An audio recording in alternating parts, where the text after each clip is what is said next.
Trumas Perik Yud Aleph Mishnah Aleph. Ein Neisen Dvela Ugreg Risasei Chamurias B'Bnei Truma Abdon. It's also to destroy Truma or cause it to go to waste. This Mishnah is going to discuss a number of things that may not be done with Truma because it is Isser.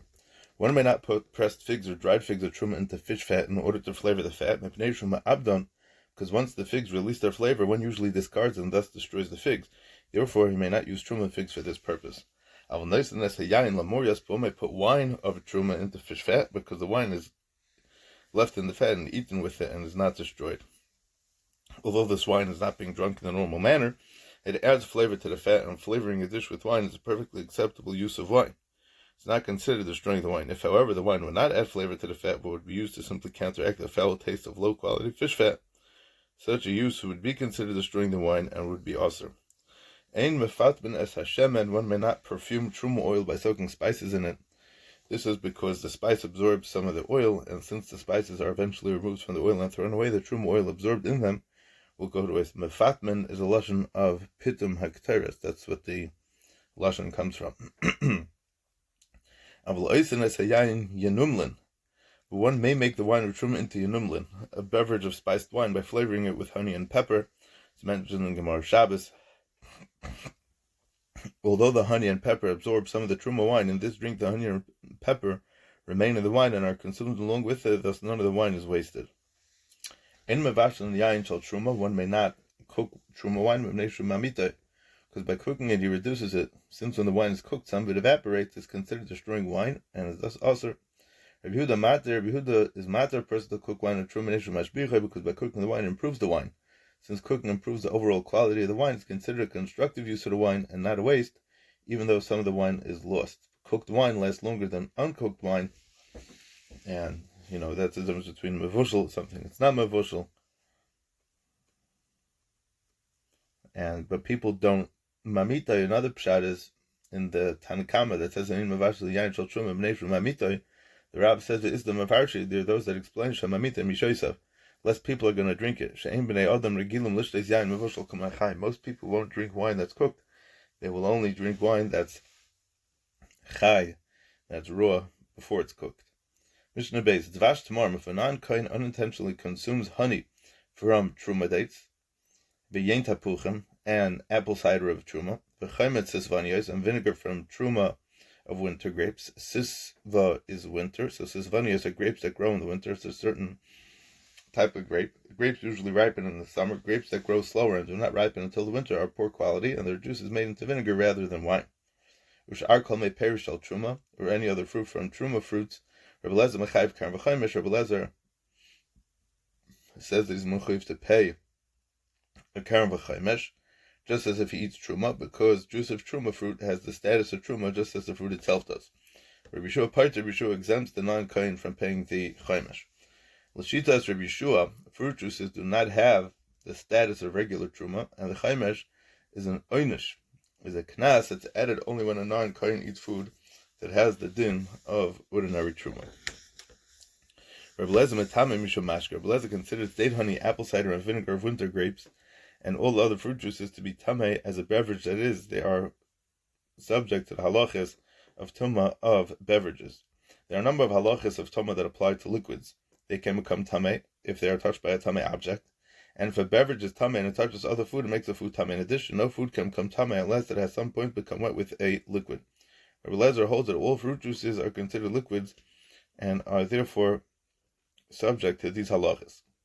Rabbi Yeshua says to Rabbi Eliezer, the Chachamim did not list 7 liquids like peddlers listing spices. Kamayne patamim are those that count spices. That is, the Mishnah Machshirin in Perek Vav gives a list of 7 specific liquids that are subject to the halachas of tumah: tal, mayim, yayin, shemen, dam, chalav, and dvash. Yad, shochat, dam is the Rosh Tevis of these 7 mashkes. They did not leave some liquids off the list, just as a spice peddler might announce only some of the spices he had for sale. A peddler calls out the products he has for sale. However, he doesn't necessarily announce all his merchandise. He might have other goods that he did not mention. But the Chachamim lists 7 mashkes that are very specific. Ela amru shiva mashkin tameim, ushar kol mashkim tahirim. Rather, the Chachamim said that these 7 liquids are tameh, and all other beverages are tahar. So the dates of honey and apple cider and vinegar and all other fruit juices are not from the 7 mashkes listed by the Chachamim, and are thus not mechuyev in Hilchos Toma. Olive oil and wine, those are, because those are shemen and yain that's mentioned in the Mishnah. It is halacha, the Gemara Pesachim goes through Gabe Pesach, May Peres Emach Mitzim, that May Peres can make something become chametz, and there's other halachas there about May Peres. So what exactly are the May Peres? So it's not viewed as mayim, because if it would be viewed as mayim, then it would be considered one of the zayin mashkes, because mayim is there. Olive oil and wine are there also. So other juices, it's a different category. It doesn't fall under the category of the zayin mashkes, as mentioned in machshirin. Obviously, from trumas to machshirin may be a long route, but Mitzvah Shem will bump into it a couple more times along the way. Mitzvah Shem. Mishnah Gimel. Ein oisen tamarim devash. A person may not make dates into date honey, v'lo tapuchim yayin, nor apples into cider, v'lo sesvani yeschemetz, nor winter grapes into vinegar, shakal pears in mishan and oisen mibriyasan. Nor may he change any other fruits in the natural state by squeezing them into juice, but truma b'ma'aser sheni. If they are truma or ma'aser sheni, changing a food into liquid is considered destroying the food. In a sense, it may not be done to fruits that are truma or ma'aser sheni, which are forbidden to be destroyed. The same way it's also to be ma'abed, to destroy truma, it's also to be ma'abed ma'aser sheni.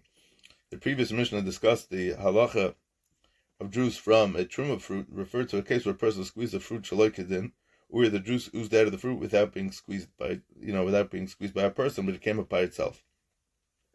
Ella zeisen va'anavim bilvad. Exception to this halacha are olives and grapes alone. These may be squeezed for their juice, for olive oil and wine, because these liquids have a special significance, and producing them is not considered destroying the fruit. Like the Gemara Bracha says, that yayin has a chashivus l'fnei atzmai, it's a bracha l'fnei atzmai. Zeisem, hagam, there's no bracha l'fnei atzmai when it comes to shemen, because the Gemara says that you don't eat olive oil plain, but it is definitely a chashivus of olive oil as well. The Mishnah now goes through a number of other halachas which olive oil and wine differ from other fruit juices. The first halacha concerns arla, the fruit that grows during a tree's first 3 years, which may not be eaten. So a person does not receive malchus for drinking the juice of an arla fruit, except for the juice that comes from olives and grapes of arla, which a person is given malchus. Although eating arla is asur min haTorah, the juice of most fruits is not asur min haTorah. If anything, would be midrabanan, so malchus is not going to be given if somebody drinks, because it's only going to be a drabanan. Olive oil and wine, though, are arla midina haTorah, and a person who drinks them is mechuyev malchus. However, it is also midrabanan to drink any other juice from arla fruits, as the Rambam mentions in Hilchos Machal Sasuris in Perek Yud. Ein mevim bikurim mashkim. Another halacha is one may not bring fruit juice as bikurim, except for the juice that comes from olives and grapes. That is, a person may not convert his first fruits into juice and bring the juice as bikurim. However, he may bring the juice of his first olives and grapes as bikurim. And fruit juice does not acquire or transfer tumah as a liquid. That is, all fruit juices do not acquire tumah or transmit it to other things under the helchas tumah of a beverage, of liquids, except for the juice that comes from olives and grapes. As we learned in the previous Mishnah, the Chacham listed 7 mashkes that have the din of tumah, and not wine and olive oil are the only fruit juices on the list. All other fruit juices which are not on the list do not have the din of tumah. So it won't become tumah at all. And the last halacha of the Mishnah is and we do not bring any fruit juice on the mizbeach except for the liquids that comes from olives and grapes. Fruit juices are not included in the ingredients of any carbon or nesachim, thus may not be brought on the mizbeach. Wine is brought with an oil and shlamim as nesachim, and oil, which is ingredient in most carbon minchas. Not only that, but if a person could donate nesachim alone, meaning just nesachim, and a person could also just donate a carbon of just plain oil, as the Gemara mentions in Menachos. Okay, Mishnah Dalid, the uktzei te'enim ugragris v'aklisim v'acharuvin shal truma asurim lezarim. Only the edible part of a truma fruit has kedushas truma. Inedible stems and seeds have no kedusha, which we mentioned in the previous parak. Mishnah Hay. The next Mishnayos are going to discuss halacha of certain parts of various fruits. So the stems of figs, dried figs, kalisim are also a type of fig, and charuvim are carobs, are boxers of truma, also lazar, are forbidden to non-kehanim. Although it's an inedible stem, does not have truma. The stems of these fruits are soft enough that they are regularly eaten along with the fruit, and they do have the dine truma. Mishnah Hey, garine truma, seeds of truma, bisman truma chanson, when the Kohen collects and saves the seeds he eats, as he eats the fruit with the intention of eating them, asurais, the seeds are forbidden to a non-Kohen, that is, they must be treated as truma. Although fruit seeds are not food, and thus are not truma minat Torah, the Chachamim decreed that if a Kohen saves them, treating them as food and not as garbage, they must be treated as truma. If the Kohen throws away the seeds mutaros, they are permitted to a non-Kohen. Since the seeds are being discarded as waste, they need not be treated as truma. Similarly, halacha applies to the bones of karbanos. When a person eating the carbon collects and saves the bones with the intention of eating them, or the marrow within them, they're also, so the bones are subject to the same halachas as the basar kochim, meaning that it'll have an issue of noisar. However, if he throws away the bones, they're permitted, and they're not going to have any dinei noisar on it at all. Now, the only exception to this rule, obviously, is going to be Korban Pesach, because there's a lav in the Torah, that you're not allowed to break any bones of the Korban Pesach. So the Gemara actually has a question, that how could a person not have noisar from the Korban Pesach? There's always going to be marrow in the bones of the carbon, and he can't eat it because there's an isser of Etzam L'Sishberubai. So maybe the isser of Etzam L'Sishberubai is doichet a din of noisar. It's a question of itself. It's a Gemara. Okay, hamursan mutter, coarse bran. Bran is a husk that surrounds a grain kernel. Before the kernels are ground, they're beaten, and the larger pieces of the husk fall off. These pieces are the coarse bran. The kernel is then ground into flour, and the remaining smaller pieces of bran, which is fine bran, are then sifted out of the flour, and generally none of the bran is eaten. So hamursan mutter. Mursan of truma is permitted to a non-Kohen. He doesn't have dinner truma because people don't eat it. Suban shal chadashos asuris. However, fine bran that comes from fresh grain of truma is also to non-Kohanim. Although the bran itself does not have dinei truma, it tends to have regular flour, which is truma mixed into it, so a non-Kohen must avoid eating this. Shalishanis mutaris. But fine bran that comes from old grain of truma is mutar because this bran does not usually contain flour. And a Kohen may eat truma.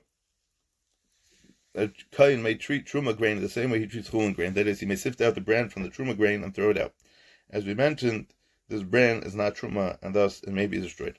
If a Kohen takes truma flour, from which the bran has been removed, and sifts it again until he's left with 1 or 2 kav of fine flour from a sub-ordinary flour, hamasales is a lotion of making soilas. Soilas is fine flour. Lo ya'abed as hashar, he may not destroy the leftovers, he may not destroy the lesser quality flour that he sifted out.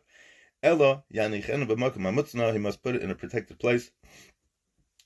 That is, he should keep it in a place where a non-Kohen will not eat it, and where it will not become tameh, as we mentioned a few times earlier, as machlekes Reb Eliezer Bishua, yanichenu b'makom hamutzna, yanichenu b'makom hatorpa. Although this Kohen wants finer flour, the lesser quality flour is nevertheless fit to be eaten, and thus has the dinei truma, and he may not destroy it.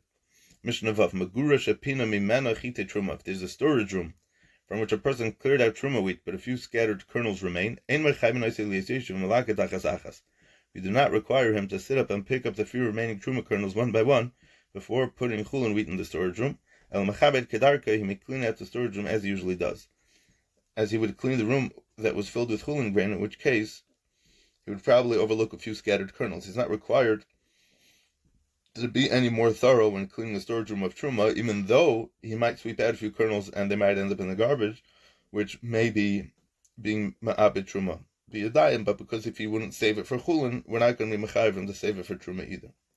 Ela mechabed kedarka, and he may then put chulin wheat into the storage room, and we're not concerned about the fact that the remaining truma kernels will be mixed up with the chulin wheat that will be stored there, because these few kernels of truma will be batel by the wheat of chulin that he's placing into the storage room, and the whole room will be considered chulin.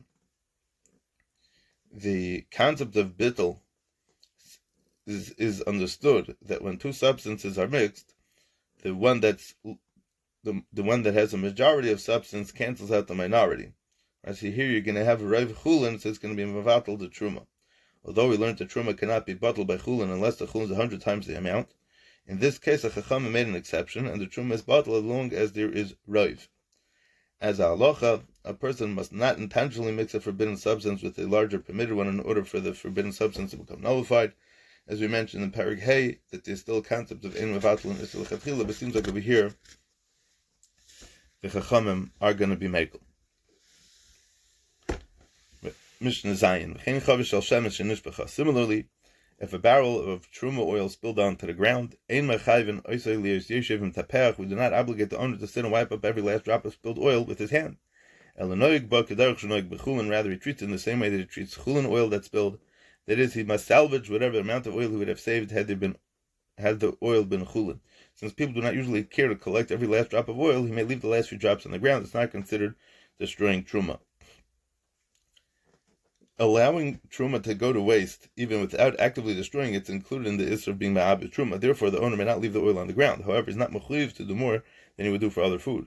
Meaning, we're not mechuyev to go to be concerned about the stuff that you wouldn't do it for chul.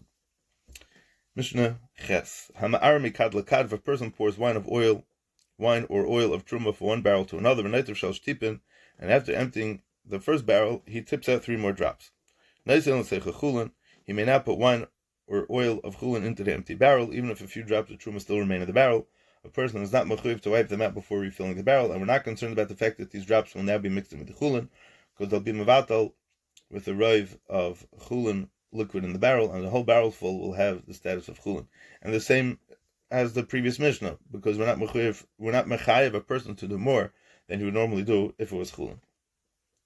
Hirkina umitza harezu truma.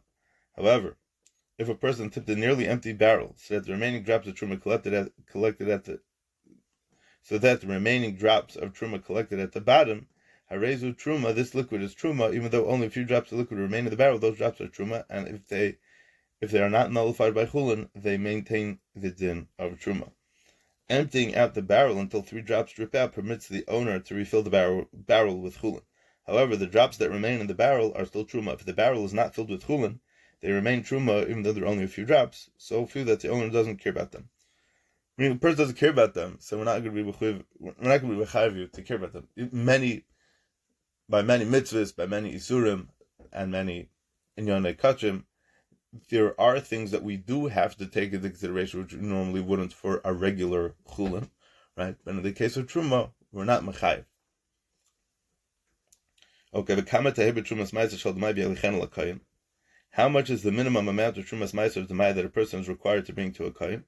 Having discussed halachas that apply to a small amount of truma, the Mishnah discusses a kula that applies to a small amount of trumas meiser of demai, which is a small portion that's usually given to a kohen. Again, demai is produce obtained from an amaretz. The chacham or geyser, the meiser must be separated from such produce because the amaretz may not have done so. Most of the portion separated from the mai remain the property of its owner, with the exception of trumas meiser, which is given to a kohen. So, how much is the minimum of trumas meiser that a person is mechuyev to give to the kohen? Echad mishmayin lashminas, the eighth of a loig, which is 1/64 of a loig. If a person has less than this amount, he does not have to bring it to the kohen. Karshine truma, vetch, Mishnah Tes. Karshine truma, vetch, that is truma.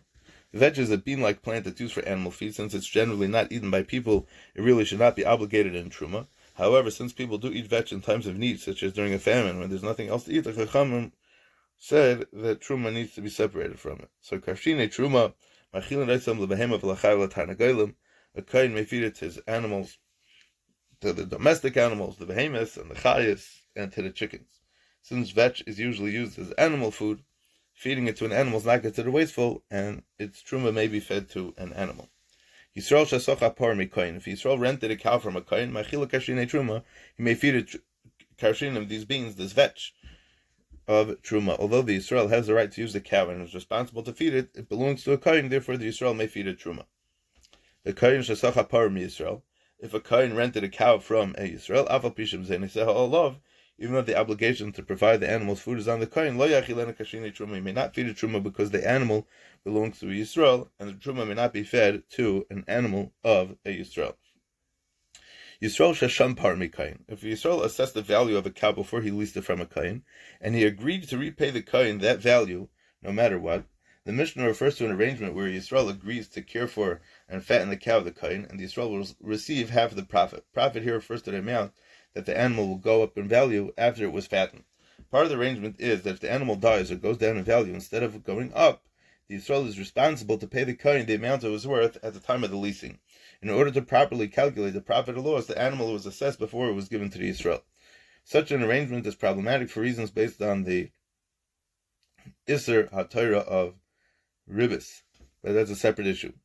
So lo yachilenu kashine truma, the Yisrael may not feed it truma of kashinim of truma. Although the cow technically belongs to a kain, the Yisrael is considered its owner because he accepted full responsibility for it. Since the Yisrael is responsible to pay the full value of the animal, no matter what happens to it, he's considered its owner. To contrast, an ordinary renter is not fully responsible for the rented animal. Although he must pay if the animal is stolen or lost, he does not have to pay if it is damaged due to an accident or if its market price goes down. Therefore, the animal is not considered the renter's property. The kayin shesham par mi Yisrael. If a kayin assessed the value of a cow before he leased it from Yisrael and he agreed to repay the Yisrael that value no matter what, machila kashine truma, the kayin may feed the cow truma vetch, because in such a case the kayin accepts full responsibility for the animal and thus is considered its owner. Since the animal belongs to a kayin, it may be fed truma. Mishnah Yud, which is the last Mishnah in the Masechta. Madlikin shem and sreifa b'bate knesiyos. If truma becomes tamei, it may not be eaten, and it must be burnt. However, a kain may derive benefit from burning it. For example, if truma oil becomes tamei, he may use it as fuel in a lamp, thereby deriving hana from the light it gives as it burns. Truma oil that is tar, on the other hand, may not be burnt, not even to fuel a lamp, since burning oil that can be eaten is considered destroying truma. As a halacha, though, a non-kain may not benefit from burning truma. The Mishnah discusses some exceptions to this halacha, in cases where a non-kain may get hana from burning truma oil. Madlikin shem and sreifa b'bate knesiyos. We may kindle a light with oil that must be burnt in a shul, ubabate midrashas, and in places where people learn, and in dark alleyways, even though non-kahanim will be in these places and benefit from the light, the rabbanon who assered as zar, a non-kain, from getting hana from such oil, the chacham made exception in these cases since the light serves as a public need. Although the Torah forbids a non-kain to eat truma, the Torah doesn't asser from getting hana. If the chachamim were geyser that a non-kain may not use truma in any way that causes the truma to be consumed, such as by burning it, the chachamim suspended this isser in cases of public need. A person may use truma oil that's tamei to kindle a light over sick people, even if they are not kahanim. Rishus HaKayin, if a kain is present. Rishus HaKayin literally means in the kain's rishus, because halacha is Gemara Shabbos, ner le'echad ner le'meya, meaning what's the difference? I mean, a light is somebody that you bring it into a room, everyone in the room can benefit from it. So if the kain can get it, we don't tell the Yisrael that he can't use it.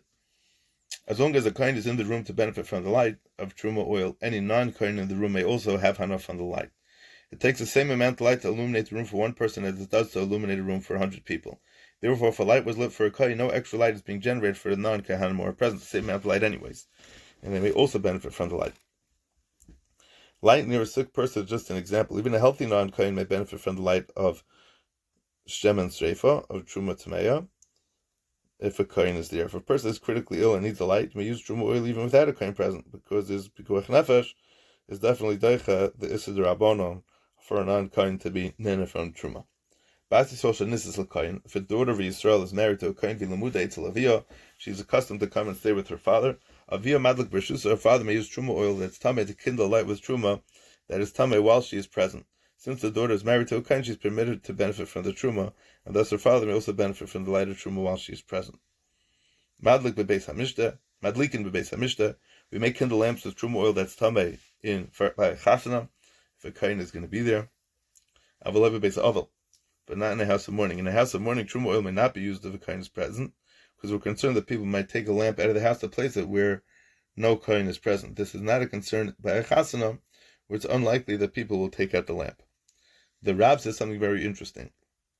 Madlikan bebeis hamishta, miteich she'emdim bebegadim nekiyim, because they're wearing fancy clothing for a wedding, ein regilon l'taltal nerish al shemem im kaiman. They're careful generally careful not to move oil lamps from one place to another.